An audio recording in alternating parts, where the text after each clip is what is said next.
Let's talk about technique. Welcome back to Vertical Thoughts, episode 24. 24 already? Yeah. Dang. Give me I know, man. Yeah, that's right. Thanks, buddy. Good one. Well, Zach. that's fine because it didn't have the noise, but Zach's returning guest, another returning Zach. Owen. It's a very special moment. That's me.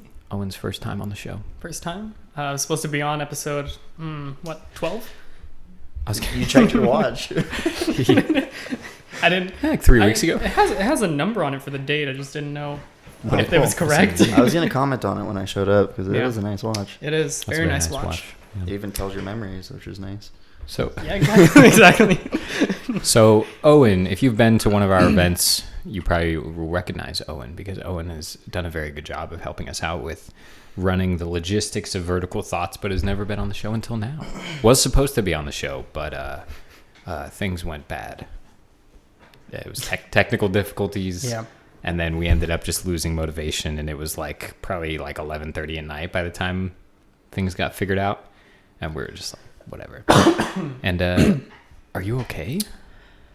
Do you have bronchitis? Maybe.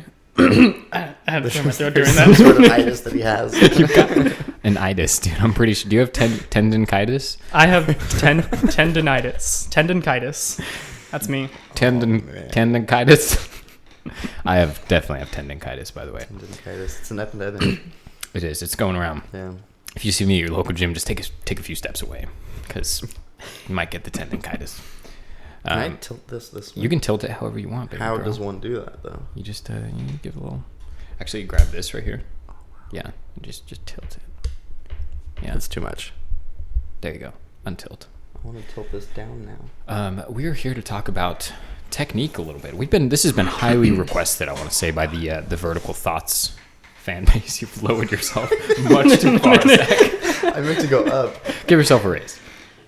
I deserve one. There you go. Let's do this. Do you? That's 2 episodes in a row. Someone has asked for a raise.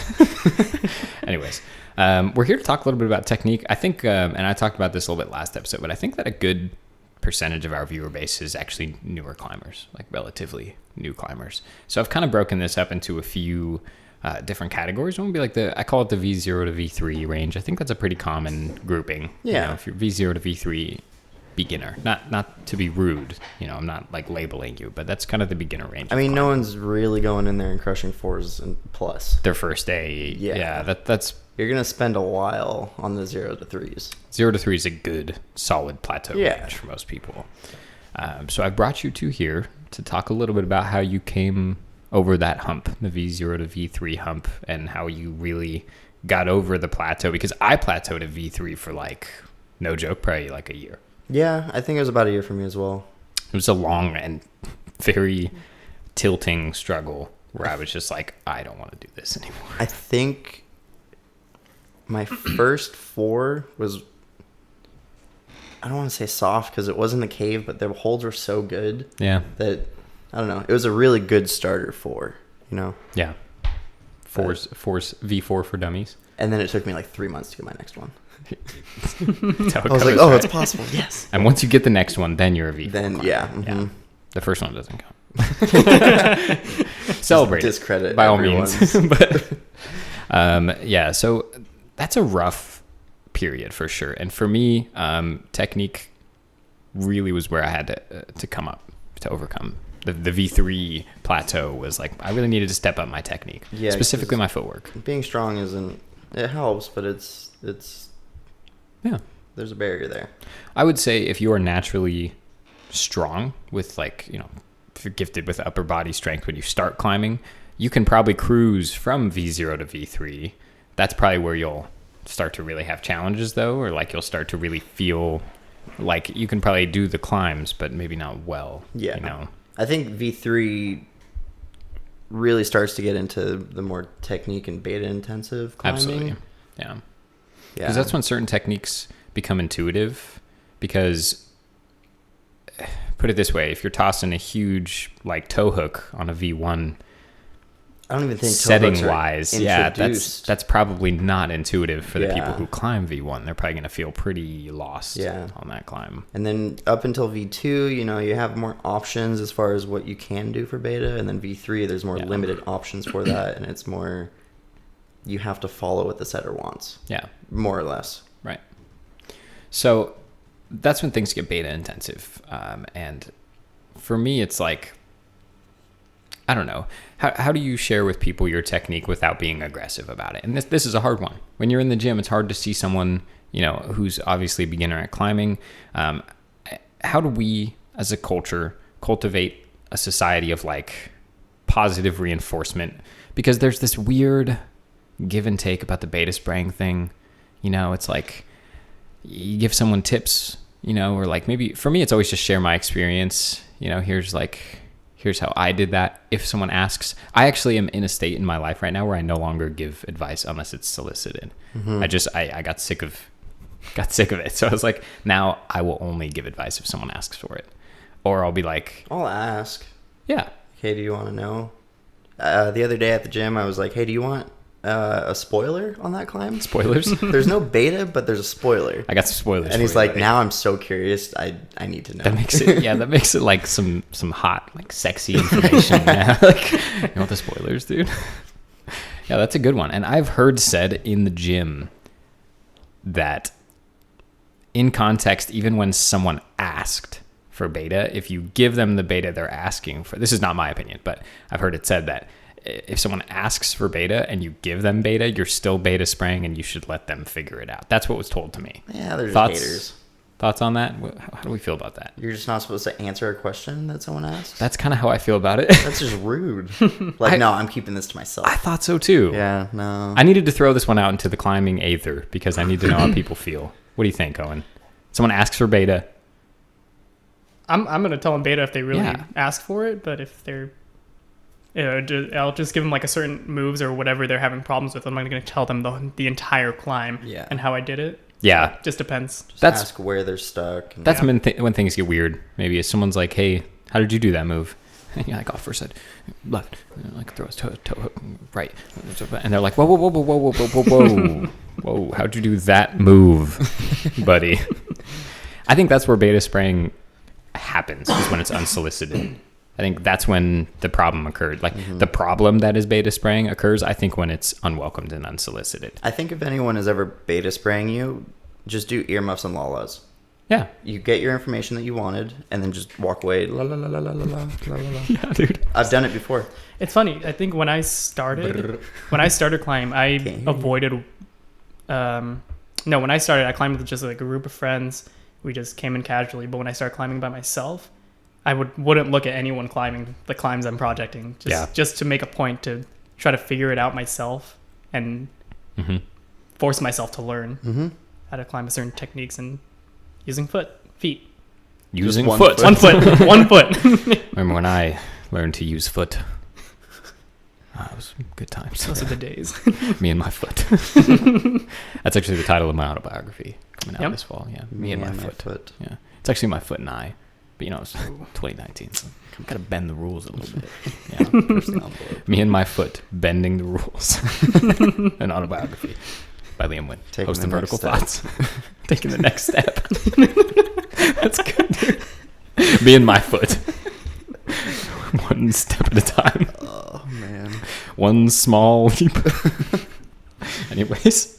So I think that's ridiculous. I'll just say that because, like, that happened, you know, and like someone asks for beta. If you give it to them, you're beta spraying, and that's an opinion. I will give it that. It does have the merit of being an opinion. I think it's ridiculous. So let me know. Tweet at me or DM me or post in the comments below.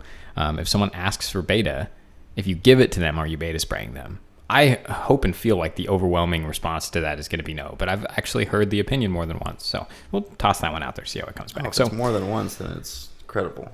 It's set in stone. It was even on the internet. Wow. Yeah. I no longer can discredit All right. I take back everything I said. So it's obviously accurate. Yeah. Regardless of that, we're going to do some beta spraying today. So, spoiler alert ahead. What advice or technique tips, specifically if something jumps to mind, helped you guys progress through that initial problem? Climb harder. That's a good one. And be stronger. Yeah. Try everything. That's good. As far as either it's going to be on one climb, try a different beta, or climb everything and fail a lot. Yeah. That's a big one for me. Fall all the time. Mm-hmm. Sends or slams. Like, just get on the wall and just fall. Like, climb to your max until you fall, not like until you drop. I have a bad habit of when something feels wrong, I drop. There's a couple reasons I do that though. One is because I want to have, good technique. So if my technique feels bad or I feel like what I'm doing on the wall is just wrong, what was that? I locked the chair. I didn't even know you could do that. This is my studio. Yeah, my chair is locked right now. I can't rock. Yeah. But that's a preference. Y'all are geniuses, bro. You can rock, right? Yeah, I like rocking, dog. Yeah, but I can rock a little bit, but I don't want to lean back. Oh, maybe mine's locked then, actually. Yeah, pull it out. Oh, no, it wasn't. Anyways. What were we talking about? Was there like a single piece of advice that someone gave to you at some point that really has like made a difference in your life? Piece of advice, not really, but one of my good friends, because when I started out, I was very fortunate to start doing like V2s somehow because I'm weak, but he's like, yeah, it took me like a year to get there. I was like, all right, let's continue trying really hard and progress this. When you first learn that you're doing okay, that's like a really big morale booster. Because when you start and you're doing V0s to 2s, 3s, and a lot of the people in the gym are doing 5s, 6s, whatever it is, it's a little discouraging, but it's also kind of motivating. But yeah, just that the reinforcement that you are doing well. right? 'Cause that's a big thing. I tell people all the time, if they get like their V3 project and they're like, yeah, I feel pretty good about it. I'm like, you should, because that is it's pretty monumental. That's good. Yeah. Did you guys ever have someone when you were in that beginning phase of climbing that just watching them climb helped you out of that plateau? Yeah. There was I don't remember. It was when did I start? 3 years ago. This guy named Kyle. I don't remember him. He was a tall guy. He juggled a lot. You might remember him. I remember the juggler. Yeah, he was a taller guy. But that He was did what do you call that? yeah, The, moonboard. not a moonboard. No, it's What do you call that? I know what you're talking about. It's a board. the and thing it's- we don't have anymore. sits on a cylinder Uh-huh. and Yeah. you like rock back and forth. Indoboard. Endoboard. Yeah. Mhm. Yeah, there we go. Yeah, he would do that. and Oh my juggle. god, he was a beast at that thing too. Yeah, he ended up, what is it? He fell on the flat wall in Marietta, and he broke his knee or something like that. Oof. That sucks. But no, he was like the main person I looked up to when I started, because when I was still projecting V3, V4, because he would always be very fluid with his motions, always use his feet, and do his thing. But I started climbing with him more often in the sense that I just kind of watched him. He'd help me with beta, tell me how to do things, Yeah.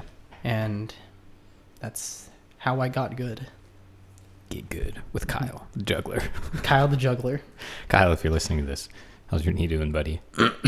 Owen misses you, obviously. I don't know if I know you or if we've ever met, but yeah.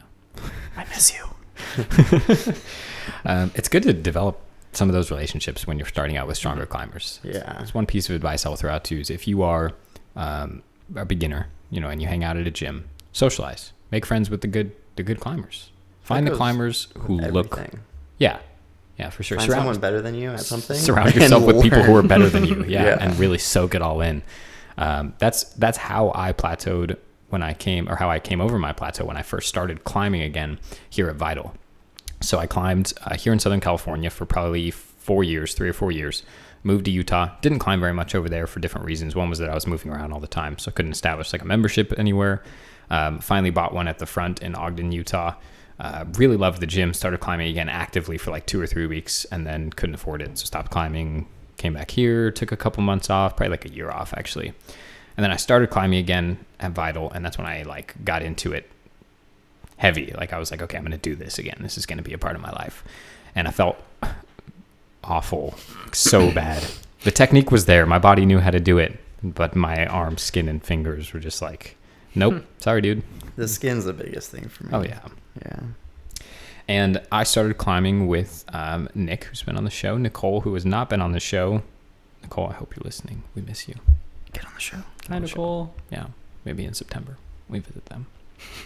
I'll bring all the stuff. Check the baggage. But yeah, I started climbing with them, and they were both working on 4.5s, which are, we have a color grading system at our gym. It's called a red dot. It's the V4, V5. And I was working on oranges, which are a step down, which would be 2 and 3.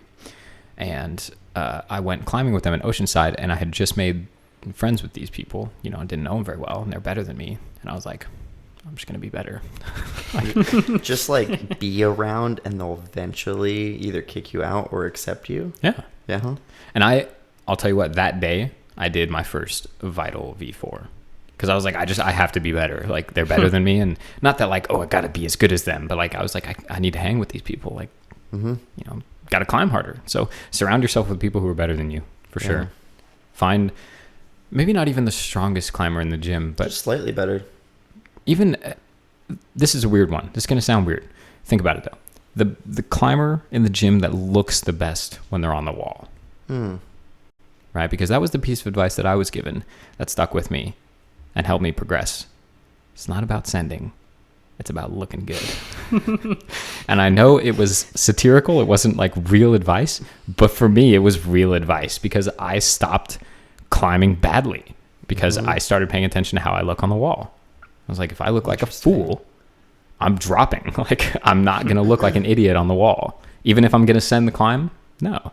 For me, doing it well is more important than the flash. And I know that's like climbing, like completely blasphemy. Just like, I'll still take a flash.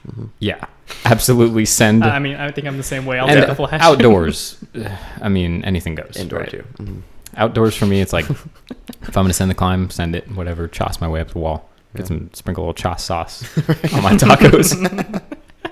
But indoors for me, I started really focusing on how I looked on the wall. And it helped my technique a lot because I started, where I always say on the show, start accounting for every part of your body. Make every move intentional. Things, these are tips that I give to people that help you look better on the wall. You look like a better climber. You feel like a better climber. And, you really have something to learn from the guy who's on the wall and is looking like a ballerina. Right. Just dancing. Yeah. And I talked recently, we were at the Hangar 18 gyms here in Southern California for a vendor night. Shout out to Hangar 18 in Remo. That was a cool event. We had fun. Owen was there with us. Hey, that's me. That's Owen. I'm Owen. And I talked to a guy named Cole, and I actually climbed with Cole a long time ago on the Hangar 18 youth team. He was a member of the team with my friends Mark and Tanner, and it had been a long time since I had talked to this dude. And so he came up and he started talking, and I was like, I know you. What's your name? And he said, Cole. And I was like, we definitely know each other. And so we kind of reconnected a little bit. And we were talking about some of the coaches back then. And one of them was a gentleman named Czar Goss. And Czar... That is a name. I don't know. It is. It is indeed a name, yeah. And I don't know if Czar climbs anymore. He's a photographer. He shot my friend Mark's wedding. Excellent photographer. Takes really good pictures. But he moved from like climbing into climbing photography into like just general photography, I think. Czar was... a very talented climber, and those of you at Hangar 18 who have seen him climb will agree with this. He dances on the wall. He really just flows right up the wall, and he didn't climb for that long. He got into climbing and very quickly was very good. Just kind of knew what his body should be doing, and so there's something to be said about the two schools of like good climber. Either you're strong and you can get up the wall no matter what, or you really like make a show. Where people who watch, maybe you're not cutting feet and swinging out and people aren't like, wow, but people are like, the climbers appreciate it. Right. You want to bring tears to their eyes. Yeah. Not gasp. You want tears. Yeah. Tighten those jeans up. Yeah. I wasn't going to go that far, but it is true. Yeah. I mean, just, you got to give people beta boners sometimes. Another great idea. Beta boners. Yeah, because climbers notice when you're, there's something to be said about the guy who just like floats up the wall, never makes a sound. Maybe a little like, like the steady breathing, and then just floats his way up the wall. There's something to be said about that. Like because inhale, it's nice. That dude is, if he's climbing your proj and he's like obviously not struggling, sometimes that's like, wow, This guy's the real deal. Yeah. I was actually going to say being weak actually improves your technique a lot. Yeah. You have to fight with the wall. Yeah. And you have to learn how to like navigate the climb. Yeah. You have to, those failures are totally necessary. Mm-hmm. Like, you're going to fail a lot when you're starting climbing. And when you're continuing. When you're our sport is 99% failure. Yeah. We're here for the 1%. We're the 1%ers. That's what they mean when they say that in politics and on the news. 1%ers, they're talking about climbers. Yeah. That's us, dude. It's facts. Facts.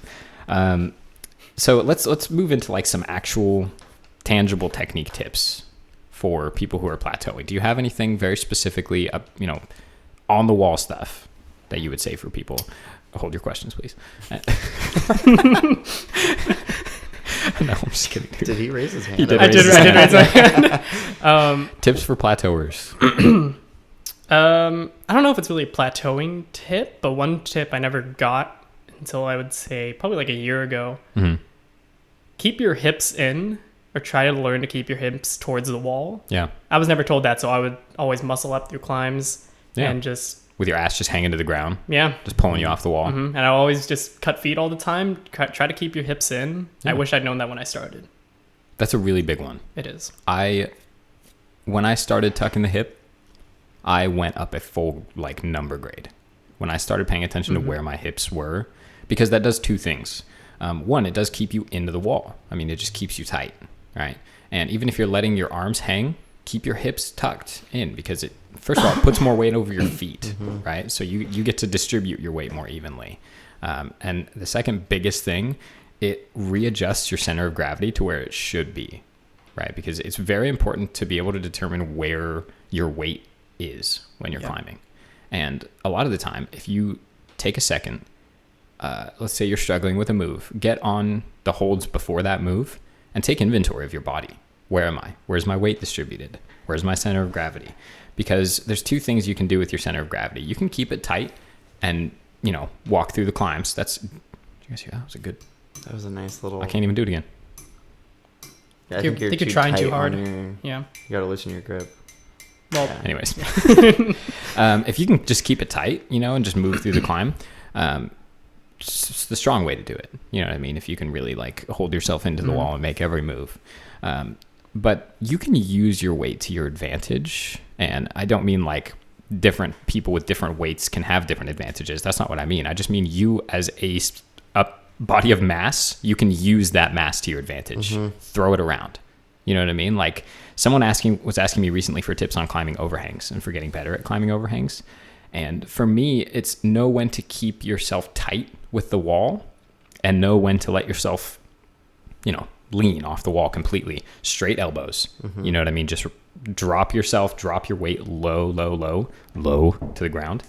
Drop it low. And then swing it. Swing your weight around. You know what I mean? If there's a move that's far, if there's a move that's far, or you're having trouble locking in and reaching with one hand, throw your weight around a little bit. It'll really help you, I promise. And it's maybe not graceful, but you're using your mass and your momentum to your advantage. And so that's a really good tip, though. Hips are so important. Always pay attention to where your hips are. Even for dynos, actually. You throw your hips first, and then you jump. Sorry, I let go of my hands first whenever I do dynos. Really? First, you're supposed to tuck those hips. Pull yourself in. I'm just kidding. The first thing you do is you let go of your hands. Yep. And then you jump backwards. And I'm still squatted. I just let go and just pull off. Do a pistol squat. It's a way to not get injured on a dyno. Super good way. Always on the ground. Your ass is already on the ground. I never get off the floor. I'm super good at dynos. I would say another one is watch your foot go onto the foothold, because a lot of the times you'll see where the foothold is, lift your foot, and as your foot is going to go onto it, your eyes go back to your hands without even watching your foot go on there, and then you'll slip off a lot of the time. But if you know your foot is on there, you will have more confidence going for the next move. I saw a video on this. It actually helped me a little bit too, for sure. That's a really good one. Place your feet intentionally. I dig them in. I know a lot of people will do that where you turn your ankle back and forth and kind of dig the toe of your foot into the hold. Yeah. If you see people doing that, that's not just habit. You know what I mean? That's making sure your foot is where it's supposed to be. It's on there. It's also a good way to adjust without taking weight off your foot. Yeah. But yeah, I agree. Watch your foot. Get on the hold. Place it where you want it. That way you got full confidence going for the next thing. You don't have to worry about slipping. Takes one less thing. Much. Yeah, because now you know your foot's good. And you know so now you worry about the hand. It's good. I like that. Yeah, just footwork in general, dude. That first V0 to V3, overcoming that, footwork. Just pay attention to what your feet are doing. Pay attention to where your hips are, where your body's turned. You know what I mean? What side you're opened to. If your hips are opened up the wrong way, sometimes a move's going to be impossible. Sometimes you got to turn your hips and open them up the other way. Turn the knee. Instead of on the inside of your knee, you're going to have the outside of your knee facing the wall to be able to do the move. Just got to play around with it, kind of. And that plays into what you said, do everything. Yeah. Try everything. If you can't do a climb, try it differently.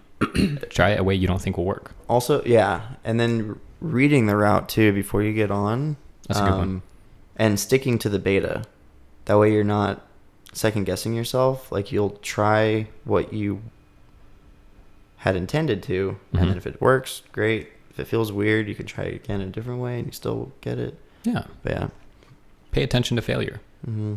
That's like, for me, that was a huge one, was I started really acutely monitoring my body when I fell.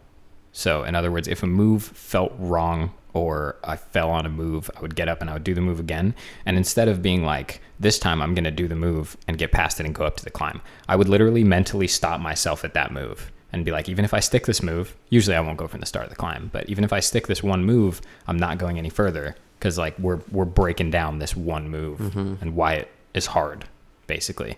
If you can acutely identify what went wrong, usually you can identify what you need to do to make it right.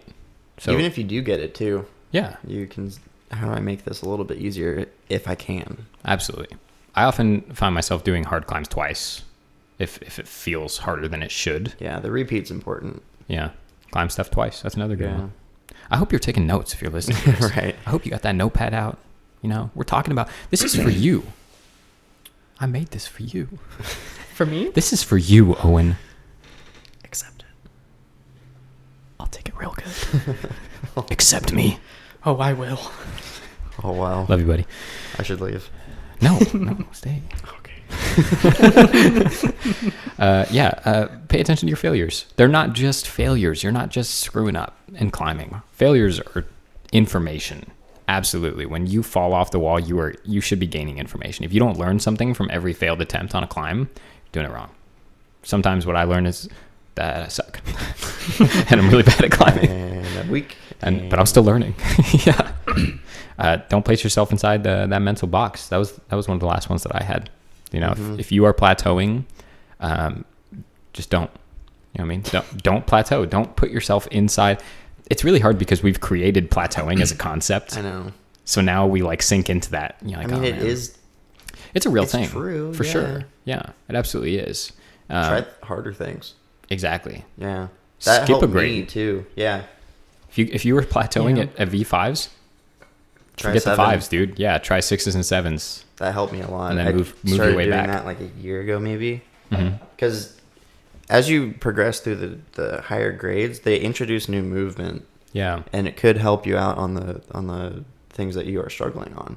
So just even knowing that a move exists, like a toe hook, if you're doing V1s, there's probably not really a whole lot of toe hooking or heel hooking or anything like that. Yeah, usually not. Sometimes here and there. So Every you might not even know it exists. Just that banger V1. Or a knee bar or anything like that. But anything that you know, knowledge is power. If you know something exists, you might be able to implement it into something that you're projecting. Yeah. So that helped me. Climbing stuff that's way above your grade instead of just the next grade up. Definitely. I even just trying to get off of the ground. Yeah, just get on the holds, because sometimes that's a project. Yeah. I actually, the first thing I do when I go to a new gym is I will 100% find the hardest climbs in the gym. And it's not, I'm just walking, I'm like, where you keep the V12s at? What's up? Do you guys even set hard climbs here, bro? Do you guys even like set hard climbs, dude? I climb really hard, bro. I'm just gonna go, dude. Whatever, man. I get tired looking at the climbs that are really hard like that. Yeah, I definitely. I get a workout looking at the climbs. That's your warm up. Yeah, dude, I'm pretty warm. I just I touched those holds on that V12. I didn't even touch them. I just visualized. I just looked at it and I pulled my A3. Yeah. My skin is tender now. Like Yeah, you're bleeding from your fingers. Like, did you get on that climb? Nah, man. Nah, I just looked at it. Yeah, I'm exhausted. That's how it was when I was watching. When I chatted with Paul Robinson and he's trying hypnotized minds. I was going to call it psychotic minds. It might as well be called psychotic minds. And I heard Daniel Woods is working a sit start to that climb. Anyways, look that up, by the way. But he was talking about how that's been a project for a while.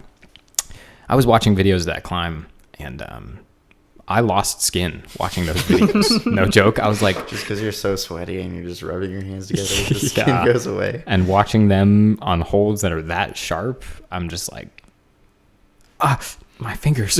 What's happening? I'm living vicariously through you, Paul. It's weird. Just you talking about it, my hands are just getting a little moist. I'm drenched. Yeah. I also turn the AC off for these episodes because it's loud. So that contributes to it. Are you playing a small violin for me? No.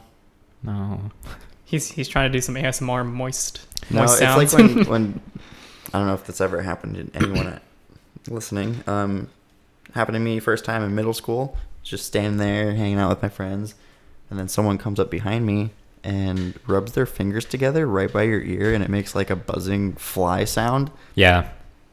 It was probably one of the worst experiences. I still lose sleep over that experience. I have nightmares. Mostly about because once a night that same guy comes in and walks into my bedroom. Okay, so anyway, yeah, that's a good one though.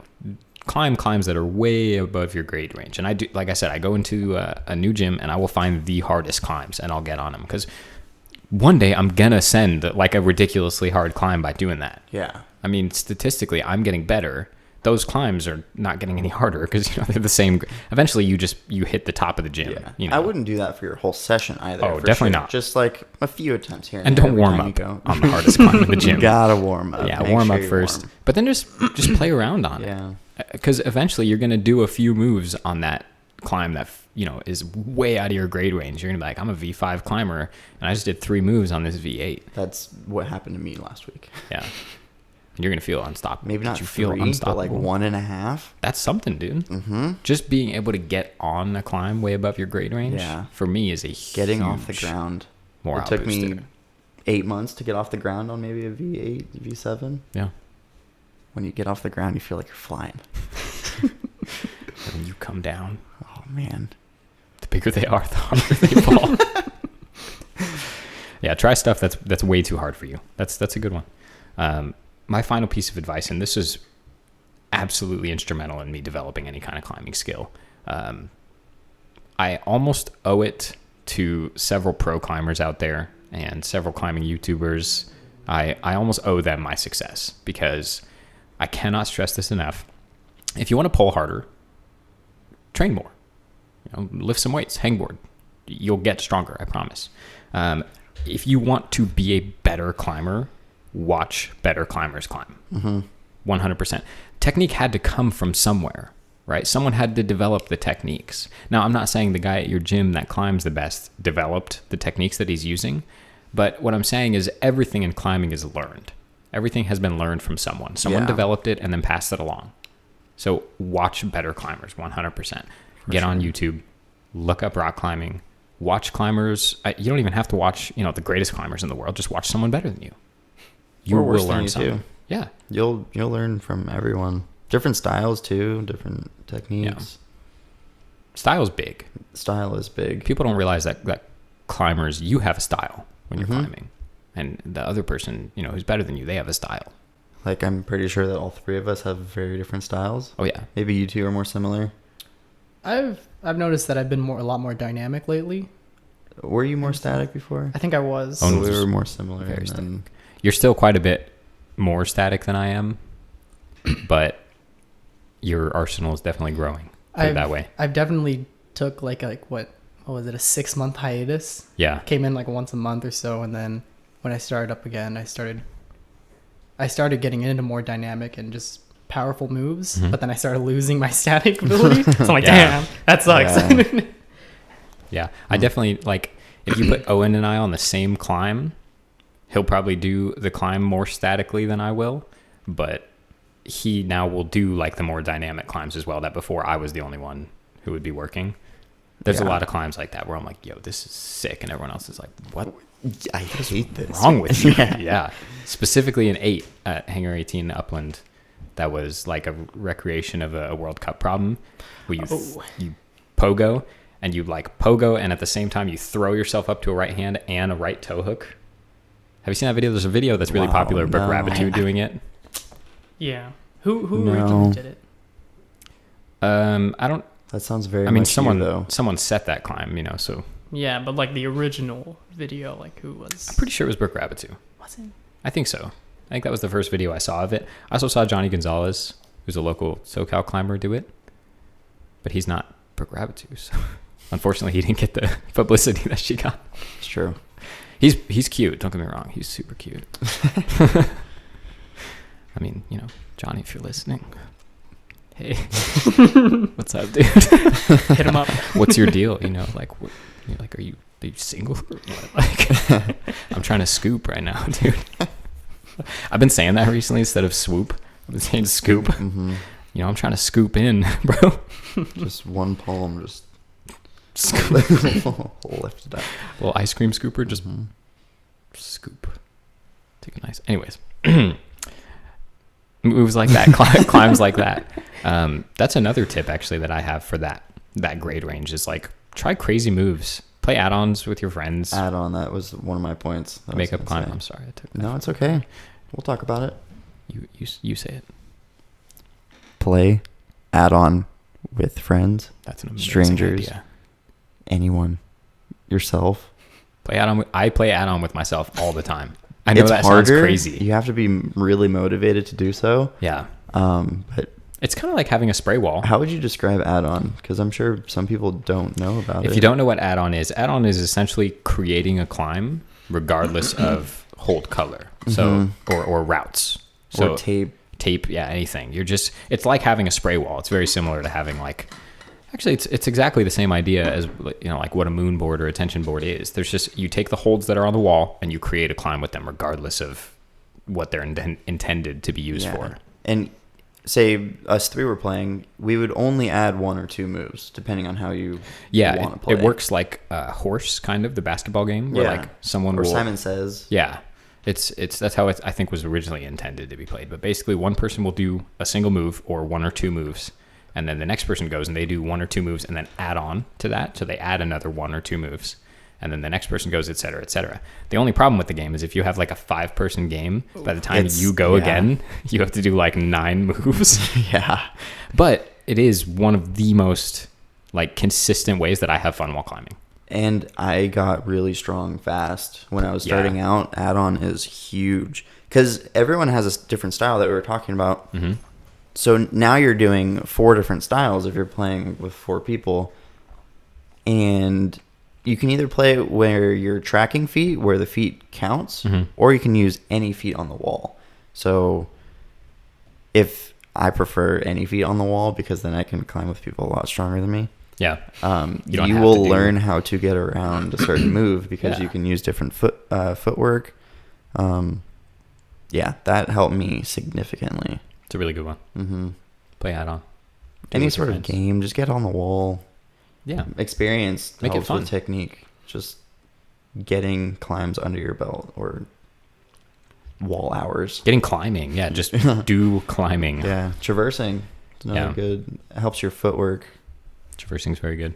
See, I have a opposing mentality in the sense that you used any foot on the wall. I did add-on doing specific feet. Okay. Because it forces certain movements. I love tracking feet. I love tracking feet because it forces you to do ridiculous toe it forces hooks. Exactly toe hooks, so bat hangs.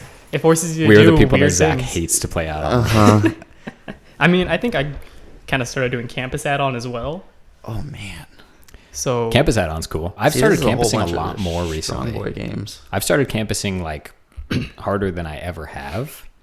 Like I've started doing like really crimpy routes and stuff in the cave I've started campusing. And it's like actually been really I've always been like, whatever, dude. Campusing is the weightlifting of climbing. Campusing is a joke.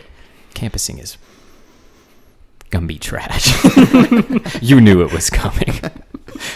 No, I gotta make a Gumby trash shirt now, dude, right? The person who left that review had no idea what they were starting. Starting a movement, a cultural movement. They just, yeah.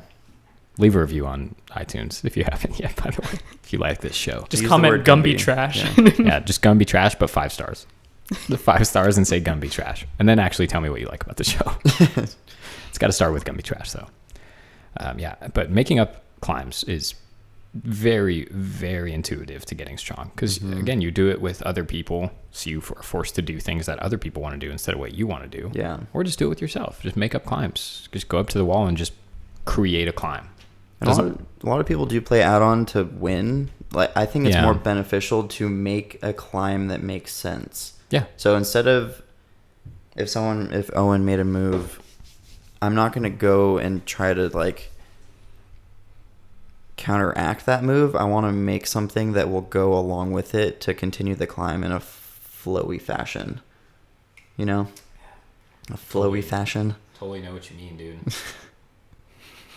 It is tea time here on Vertical Thoughts. And neither of us have tea. For those of you listening, I had tea. for those of you listening above the age of 21, I've crafted a new cocktail this morning. It's a Sunday before you go to church, and it's 1:30 p.m. It's not like 9 a.m. Yeah, it's this is my lunchtime beverage. But I took loose leaf tea. It's Earl Grey tea with apple cinnamon, and I took it and I brewed it. I brewed the freaking crap out of it, dude. Wow, that's a lot. I brewed the loose leaf tea.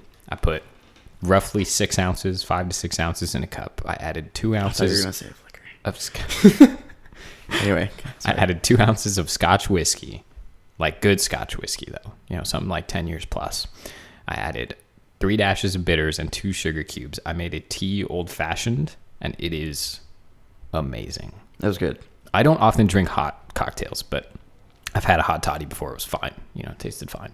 Irish coffee, you know, I love it. Sure. But I've never had a tea-based old-fashioned, and it just works. I don't know how else to explain it to you. The tea and the whiskey do something magical together. They harmonize. I was going to say, when I had the idea to make this cocktail is because I thought they were like aromatically similar. If you smell whiskey and if you smell tea, or at least this blend of tea. I made fun of him. Yeah, he did. He was like, they're both liquids. They're the same in the sense that they taste like something. Yeah, they both have a taste. They have flavor. No, I smell whiskey and then smell like an Earl Grey with cinnamon tea. They share aromatic qualities. I saw that. I snuffed it out, you know. And I put them in a cup together, and they taste amazing. And we're going to call it the tea old fashioned. And try it. I would say Patent work on pending. the name. It's not a good name. I'm a hater on that one too. But Whiskey business. your whiskey. Thank you. Anyways, try that out if you're above the legal drinking age in your state and or country. It's very good. But also play add-on with your friends because you're going to get stronger. Yes.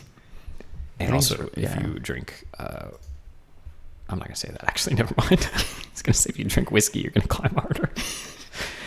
Daniel Woods drinks wine, and he climbs way harder than I do. So maybe I should switch to red wine. You know? Yeah. Never know. Did you say Dana White? Daniel Woods. Oh, Daniel Woods.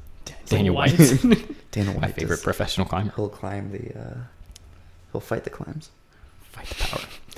Okay, the last thing that I want to talk about is the influence that our modern age has had on climbing technique. So Owen actually said something this morning that got me thinking a little bit. I don't remember what I said. I'll be honest. He cannot be held accountable for the things that he says. He just speaks. But he said that nowadays it seems like people are progressing a lot faster in climbing. I 100% agree with that. When I started climbing back in like 2012, it felt like if you were climbing V6 in the gym, you were like one of the elite climber. You were like good. And now it feels like everyone is climbing V6 at our gym, and it doesn't take people long to get to that level. And I think a huge part of that, one is just that the cultivation of like climbing culture is a lot stronger now. So when people come into the gym, there's a lot more like, I don't know, a lot more willingness to try. try hard and really give 100% effort into something. Whereas before, I know I was very reserved when I started climbing. I very rarely would try my hardest, mostly because I wasn't climbing with people. I was climbing alone a lot of the time. When I was climbing with my friends, they were a lot better than me. And so for me, I'm prideful. I struggled with that. That was hard to climb with people who were like, when they go to a new gym, when I go with them to a new gym that we've all, let's say we've all never been to this gym before, we go together, they are like the best in that gym, or like among the best in that gym. And it's their first day. And people just crowd around, or like, they catch eyes because they're good. And I wouldn't put it past them. They've worked for that. They've been climbing a long time. They've really worked hard to be good climbers. And they probably disagree with me. They probably think they suck. It's just like, it's just the nature of the beast, right? That has to count for something. But I really did suck. Like, you don't understand. No, I suck. You don't. I suck. Okay. Everyone else is good. So that was really hard for me. However, it was also a learning experience to be able to climb with people that are a lot better than me and not feel put down, instead feel motivated by it, learn things from it. Might be why people are progressing so fast, because the average has gone up. So when people are coming into the gym and actually go regularly, they're climbing with people that are stronger. On average, better, yeah. I think just the average climber is better now. So they have a lot more resources. They can watch them. Watching people with different styles is huge too. Yeah, absolutely. I suck at a lot of things. I'm good at stem climbing and then everything else. You're so good at stem climbing, dude. I love watching you stem. I think I'm good at it. It's no stem November, though. No stem November? No stem November. I don't want that to happen. That's what I said when there was a climb set by the lovely Samuel Palacios that was supposed to be a World Cup style climb, and it was a triple clutch dyno where you're supposed to like walk your hands up, basically, and everyone was stemming it. And I walked up, and someone was like, "Oh, I remember that one." They watched me fall off the dyno a bunch of times, and they were like, "Why don't you just try the stem beta?" I just turned to him. I said, "Don't remember that. It's no stem November, dude." Didn't you hear? Honestly, I tried to stem that climb. Everyone did. Yeah. I refused. When was this? I don't know. It was a while back. 3 months ago? Maybe 3 sets. It was the set before the Quattro Mayo comp. So I wasn't there for that. What month is it? April. We are August. It's August now. It was April when that climb was up. Yeah. Time flies. Yeah. I remember April like it was yesterday. I don't. April? What is that? I've never had an April before. April usually flies by. It goes March, May. Yeah, does April even exist? No. I don't think so. We're starting It's the not a movement real here month. on Vertical Thoughts. I vote we just remove April from the calendar. Or make it better somehow so it's more memorable. Yeah. What goes down in April? Besides something pretty significant, like a besides whole month. The showers. The showers that make the Mayflowers. What? April showers showers. bring May flowers. Oh, bring May. I was But thinking what do of Mayflowers bring? the Mayflower. Death and destruction to the Native Americans. You like that? That was, Genocide. That was a good joke. What do Mayflowers bring? Murderers. That was politically charged. I apologize for that one, but And we are back on topic now. welcome back. Yeah, Let's, we're getting close to the end. Oh, but that was the last thing I wanted to say. Social media has really promoted the growth of good climbing technique. Because there's so many videos now, or Instagram accounts that circulate videos of strong or good climbers, or someone showcasing a new technique or a new style. That circulates like wildfire now compared to how it was 10 years ago. I mean, it didn't exist 10 years ago, straight up. There was no like climbing community based on Instagram. You know I what's didn't one? know any. Go ahead. Go. No. I don't. Oh, okay. I no I'll go longer ahead. want No, to. I just want to make a point to watching climbs on social media. Uh-huh. The one you sent specifically, Witness the Fitness, Chris Sharma, first descent. Yeah, that video When from he did like that- Wheel Rock 8 or something. That weird, like Gaston. It's I don't know. disgusting. Yeah, a huge Gaston And like hand-foot match. Yeah, and it makes me Two question when fingers. I'm climbing nowadays and Is how that the I one? want to position my arms and everything. It's strange. Look it up. Witness the Fitness, Chris Sharma. Did Anja just recently repeat that, or I don't think so. Daniel Woods did on Mellow recently. okay? I'm But, not sure about it then. He was repeating it. I don't know if Andre did it. It's a really crazy climb. Okay. Sheer roof. We're talking 180 degrees. Oh yeah, no. It's Different like 25 moves or something. It's crazy. I don't know. It's really long. Mm-hmm. Really cool climb though. People Yeah. forget I think, because now we're in the age of like, the V17 climbers, people that are pushing V17, like Nale and Daniel Woods and Jimmy Webb. Those are the names on everyone's mouths these days, but people forget that freaking Sharma put up climbs like that like I 5 years didn't ago, see it on my 10 mouth. years ago. You're literally, I was looking at your mouth right now, and the name Daniel Woods was on your mouth. 100%. All right. Don't lie to our viewers. He just read you like a book. I have never lied to viewers and listeners of this show. I am fully transparent and honest. Everything I say is 100% accurate and truthful. Is that true to us as well? Yes. Are you lying to us? Me and Owen? Negative Owen and I? ghostwriter. Is this scripted? Yes. Can you imagine? Do you have to say this right now? Are you okay? I just want to take a moment to thank our sponsors. Honesty. This episode is brought to you by Honesty. Mm-hmm. Pass it on. That's all I got. What do you guys have? Closing thoughts, technique for new climbers. Be a good person, because I think That's really good, actually. Yeah. It flows through your feet when you're good. Yeah. When you're a good person. Absolute, dude. Attitude still is everything. Attitude always has been everything, but just be like part of the community. Be friendly. It'll 100% boost your climbing. If you have people, we talked about this actually in our. I'm so glad, because I was Climbing with making a joke, buddies. but you made it into a really good point. Was it a joke? Kind of. Damn, dude. A little bit. Oh, I'm good. Yeah, you spun that well. I should start a podcast, dude. You do this often or what? Once a week. 24 times now? Mondays at 9 a.m. Yeah, 24 times actually, exactly. oh, one thing that I meant to bring up Yes, that I forgot about. do it. Hit it. When it comes to repeating climbs and doing hard climbs that you don't normally do, Yeah. you do want to try to repeat them, because then you get that movement down, Mhm. and it becomes like part of your neural net, and just becomes natural to Yeah. do, like, incorporate it into other climbs that you end up projecting in the future. Yeah. That's a good point. Your neural net. I got a beta boner when he said that. I'm not gonna lie. Man, those are just going around. It's contagious, dude. That and my tendonitis. Tendonitis. Tendonitis, That's it. beta boners. Have fun. That's the main thing. Mhm. We'll always come back full circle to just have a good time.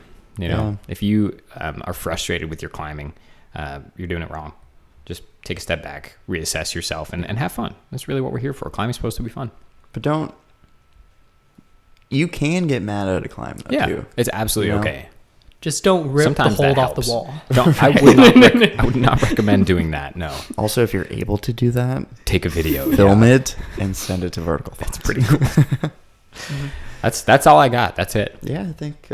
We talked about technique. We're going to talk more about technique. There's going to be a million episodes of this podcast. So Has to be. It's going to come up again. I promise. Next time we'll talk about, a little bit more of some intermediate technique. Get a little deeper. Ooh, we get some sport climbers on here and talk about that technique. Beef. Wait, beef? Beef. That right. hurt my ears. Yeah. Thank you guys for coming on. Thanks for having me I love again. you both. I love both of you. Do you really? I freaking love you. Zach, I think he's lying to us. I've never lied in my life. My hips have not one lie. has come I've seen from these hips, actually. It's true. These hips are truthful. Yeah, I Yeah. believe it. They lied once. Okay. It was one time. They will never do it again. I was going to say, when you were talking about keeping your hips in, I was told to do a hip lift to help me with a move, and that blew my mind. Dude, the hips are everything. What is a hip lift? And they did the movement on the ground. Is it pretty sexy? It was, not going to lie. It's just a pelvic Yeah. thrust. That's all it is. No, but on one side to the side, you're just doing your little hip, a hip lift. That's everything, dude. I still didn't get it, but it helped But me. it looked really cool. It helped. It looked more beautiful, I would say. Mm-hmm. Beta boners. Thanks for watching or listening. Whatever you do, we'll see you next Monday at 9 a.m. Have a good day. Love you. I love you. Bye.